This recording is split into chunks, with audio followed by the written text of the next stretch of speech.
Perkenalkan, kami dari kelompok 3 akan melakukan wawancara di sekitar lingkungan sekolah dengan tema jejak karbon. Di sini saya Kurota Ayunin sebagai pewawancara 1 dan saya Desya Lestari sebagai perekan video. Saya Nailis Adas Sania Agustina sebagai editing video. Saya Sinatria Ainsyah Arifin sebagai pewawancara 2. Assalamualaikum warahmatullahi wabarakatuh. Waalaikumsalam warahmatullahi wabarakatuh. Perkenalkan, kami dari kelas 10 E4 dari kelompok 3 akan mewawancarai Bapak yang bernama Bapak Hendi. dan saya di sini bernama Kurota Ayunin dan Sinatria Ainsyah Arifin akan melakukan wawancara yang berjudul jejak karbon. Nah, untuk Bapak apa bersedia untuk diwawancarai? Insya Allah siap. Oke. Wawancara ini berisi tentang jejak karbon. Apakah Bapak tahu apa itu jejak karbon? Tidak. Tidak. Oke. Jejak karbon adalah jumlah karbon atau gas emisi yang dihasilkan dari berbagai kegiatan aktivitas manusia pada kurun waktu tertentu. Apa Bapak tahu penyebab timbulnya jejak karbon? Timbulnya mungkin bisa disebabkan dari pencemaran lingkungan yang tidak ramah atau mungkin yang tidak bersih. Ya bisa disebut itu. Tapi ada juga yang lain yang menimbulkan jejak karbon. 1. Penggunaan kendaraan seperti mobil, truk, dan lain-lain. 2. Penggunaan energi listrik yang berlebihan. 3. Penggunaan plastik yang secara berlebihan. Nah, untuk yang keempat, apa usaha Bapak untuk mengurangi jejak karbon? Mungkin bisa dengan menjaga kebersihan lingkungan, dengan menjaga ekosistem yang baik, mungkin semuanya bisa terkendali. Ya. Nomor 4. Dan nomor 5, apakah Bapak pernah melakukan kegiatan yang menimbulkan jejak karbon? Pernah dulu waktu itu ada kegiatan di kecamatan yang menyangkut tentang efek akan gas penimbulan daripada dampak yang tidak ramah di lingkungan itu.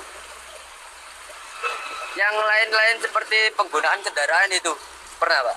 Nah, mungkin dengan cara mengurangi kendaraan bermotor yang mungkin yang tidak ramah lingkungan. Terus di rumah punya AC, Pak? Tidak ada. Punya kulkas? Ada. Itu kulkas juga menyebabkan gas CFC yang membuat jejak karbon. Dampak panas itu mungkin. Iya, buat panas. Oke.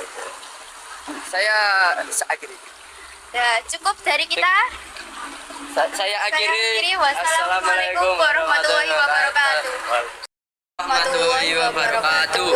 Kami dari kelas 10 E4 kelompok 3 akan mewawancari Bapak Pandoko. Saya Kurota Ayunin dan Sinatria Ainsyah Arifin akan melakukan wawancara yang bertema jejak karbon.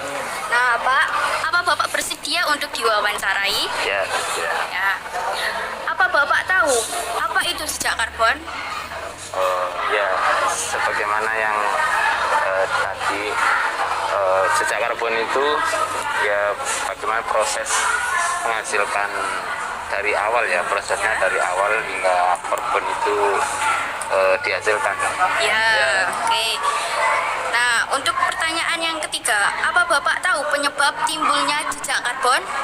Ya, jejak karbon dihasilkan dari sisa-sisa hasil kendaraan asap dan sebagainya. Ya, seperti itu. Selain itu bisa juga jejak karbon itu dihasilkan dari AC, terus pabrik-pabrik gitu, pabrik industri itu bisa menghasilkan jejak karbon. Ya. Apa usaha Bapak untuk mengurangi jejak karbon? Sesuai dengan sepak terjang saya, kegiatan saya sehari-hari, bahwasanya misalnya terkait dengan kita yang punya keluarga, punya anak, istri, bagaimana kita itu memberikan pemahaman kepada mereka, jangan sampai atau mempersedikit lah kalau nggak bisa itu terkait dengan pembakaran. Misalnya penggunaan alat-alat listrik yang memang secara penggunaan alat itu minim hasil karbon 5 gitu. Oke, sudah selesai. Terus saya Selain itu juga ya terkait dengan sampah misalnya, itu juga harus dikurangi untuk pembakarannya. Seperti itu. selain itu mau tanya Pak, di sekolah ini apakah sampah ini terlalu banyak atau sedikit?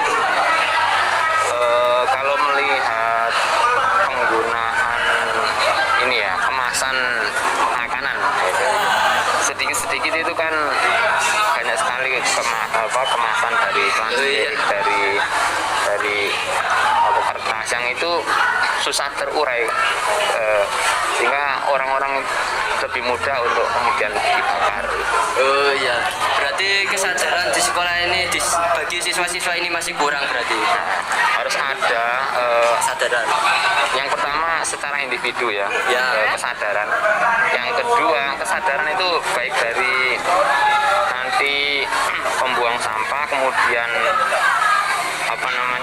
pembuat jajan, nah itu kan bungkus-bungkusnya dan sebagainya itu memilih ya.